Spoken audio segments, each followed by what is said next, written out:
Hello everyone, welcome to my channel Simply Psyched, Psychology Made Easy.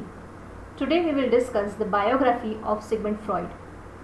Everyone who has studied psychology at some point is well aware about the name of Sigmund Freud.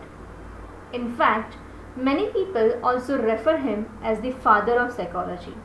Though this is not true, it is because of the immense contribution Freud has made to the field of psychology that people often do this mistake.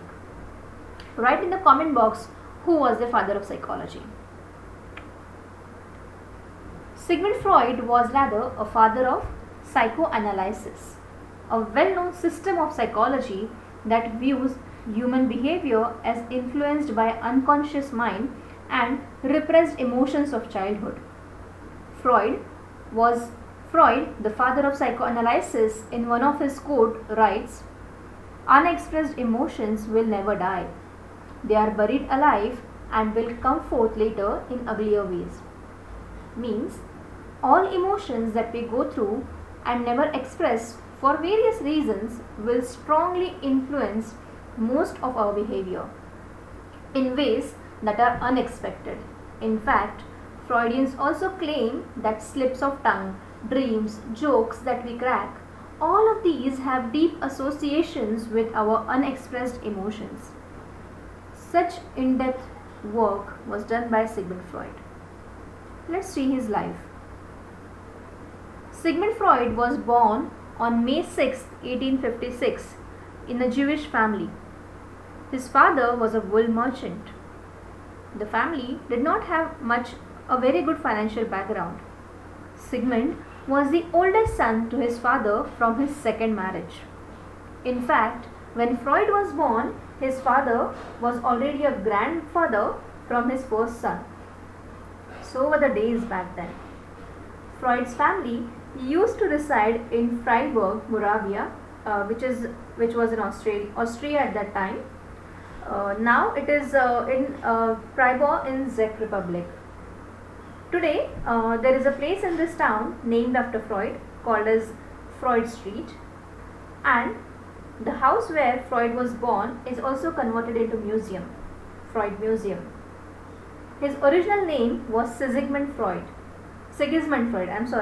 His original name was Sigismund Freud, which was later known as Sigmund. His family moved to Vienna when Sigmund was 4 years old due to financial issues. There is also another museum in Vienna for his work and on Sigmund Freud's life. Freud was an excellent student with an intense love for books. His love for books was so much that they once had a huge debt at a bookstore for which they could not pay for. What an unusually intellectual person he must be. He mastered Hebrew, Latin, German, French, Spanish, Italian and English while he was in school itself. So, such an intellectual person he was. In fact, he even used to enjoy reading Shakespeare in English when he was just 8 years old. Can you just imagine it? Freud's parents were extremely encouraging for his studies and they always fostered his intelligence. Despite of all the financial crunches while the family was living in the crowded apartment, hardly managing to afford candles for themselves, but they ensured that Freud always had his room to study, and they also brought him an oil lamp too. In fact, his sisters were not allowed to play piano in the house because this will disturb Freud's study. Freud's mother was extremely loving and protective for him. She always believed that Freud was a special child and will be very successful one day, and her belief came true. While Freud, being an intense reader and being such an intellectual person, it was obvious that he was very ambitious. He always wanted to become a general minister of the state, but being Jewish, he had to settle for medicine because at that time Viennese Jews had extremely restricted choices of profession. And you must have seen many psychology professionals who gave excellent theories. Many of them were Jews. This was the reason why, because they did not have much choices but to choose medicine or psychology as their professions. Freud also received a medical degree from University of Vienna during 1873 to 1881. During this time, he also got to work with Ernest Bloch, and he was extremely influenced by him. Bloch believed that all the vital processes can be explained by the laws of physics and chemistry. Even Freud later claimed that all of the psychological processes can be explained by the principle of cause and effect. He also explained human mind as a reservoir of energy. This will be studying in more detail in his theory. Some of the important work by Freud during his medical profession include some discoveries like new characteristics in the nerve cells of goldfish, existence of testes in male eels, and he also explored some medicinal uses of cocaine. He also suggested that cocaine should be used as a treatment method. In fact, Freud himself used cocaine for a long time period, but was not aware about the addictive properties of this particular drug. But eventually, as the addictive properties came to be known, he stopped using it.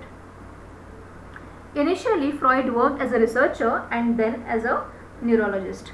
While his career had just begun, he also met his love in this duration, Martha, whom he eventually got married and had 3 daughters and 3 sons from her.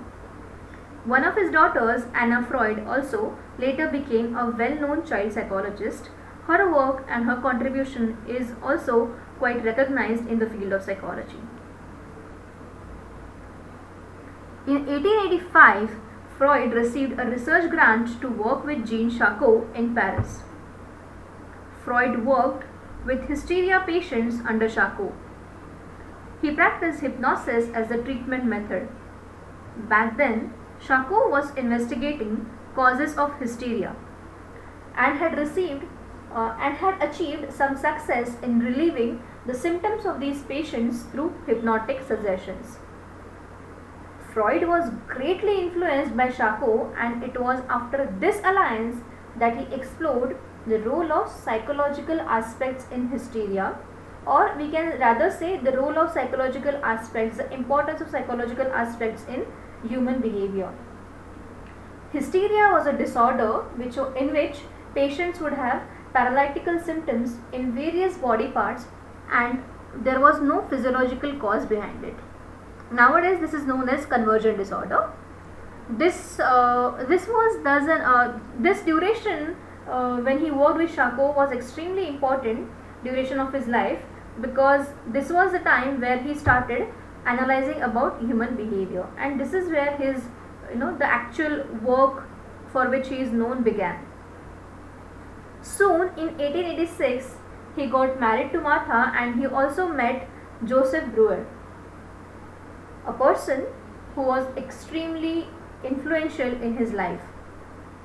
Breuer also used the method of free talk as a therapy to hysterical patients.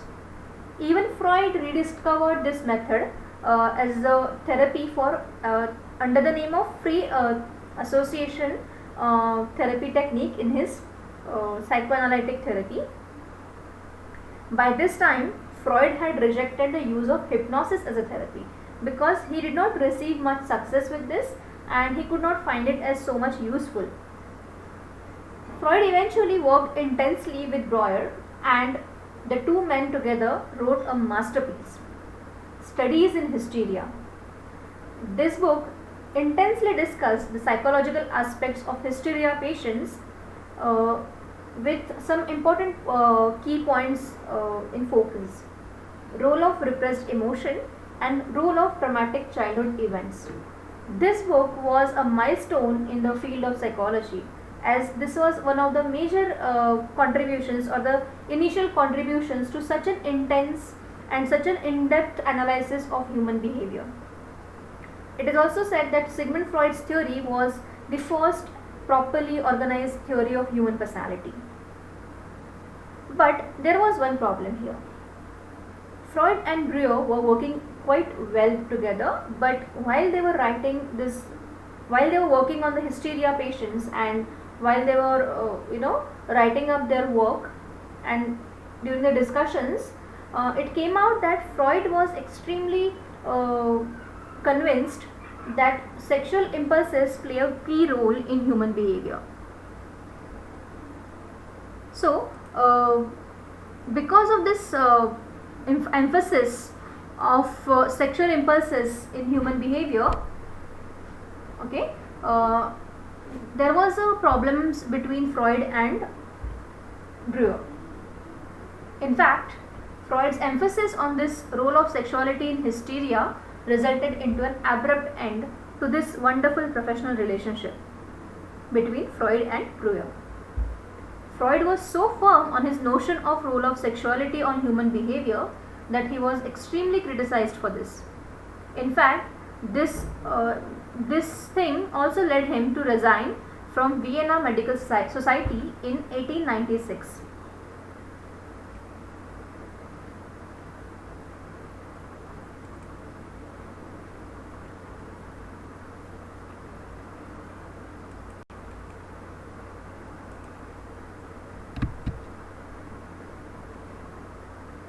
Now, after all of this criticism, Freud worked intensely during this time and wrote some of the best books. He was determined to his work.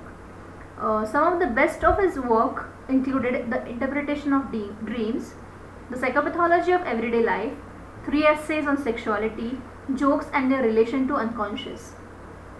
In 1902, he also formed the Psychological Wednesday Society, which was later changed to Vienna Psychoanalytic Society in 1908. In this society, it was basically it used to be like a meeting where all the well-known professionals from psychology used to come together, and they used to discuss about their experiences. They used to share the knowledge of psychology, and that is how the field of psychology was growing in this time. Despite of all of this work, he also received a lot of criticism. He was labeled as pervert, obscene man, wicked man. He was boycotted from various medical institutions. The reason? His emphasis on sexual impulses. Back then, talking about sex was considered as a sin. And this man was claiming that all our behavior is due to sexual impulses. So he was what we call today trolled by everyone around him. But there were still many people who were greatly influenced by his work. In 1909, G. Stanley Hall invited him to give a series of lectures at Clark University in Massachusetts. After this, he had a lot of work. There were many patients waitlisting for his consultation. This Stanley Hall is the same person who is the author of a well-known book, Personality Theories. Despite of all of this success, there were some unfortunate things happening in his personal life. In 1919, he lost all of his savings. The reason? World War. And Freud was a Jew, right? So during the World War, because of all the unfortunate things, he lost all of his savings, and one of his daughter also died during this period. He was so badly affected by this event. He was extremely disturbed, and he was exploring why humans behave with so much of violence and aggression. What makes people to behave in such a violent ways? What led to such things like anti-Semitism? And he developed his theory of life and death instincts after the intense work he did. Life instinct indicates a wish to live, and death instinct indicates a wish to die. We involve in all such violent behaviors because all humans have an unconscious wish to die. He also wrote many important books during this period. Some of his work include the introductory lectures on psychoanalysis, Beyond the Pleasure Principle, The Ego and the Id, The Future of Illusion, etc.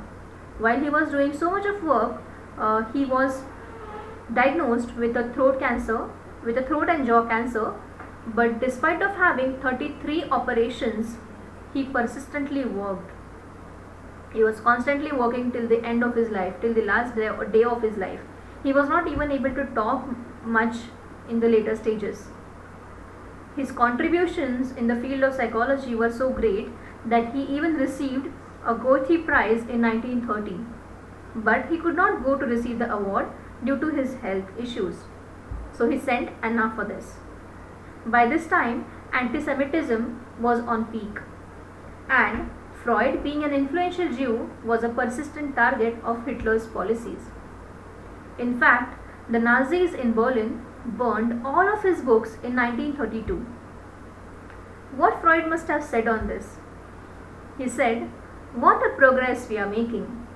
In the Middle Ages, they would have burnt me. Nowadays, they are burning my books."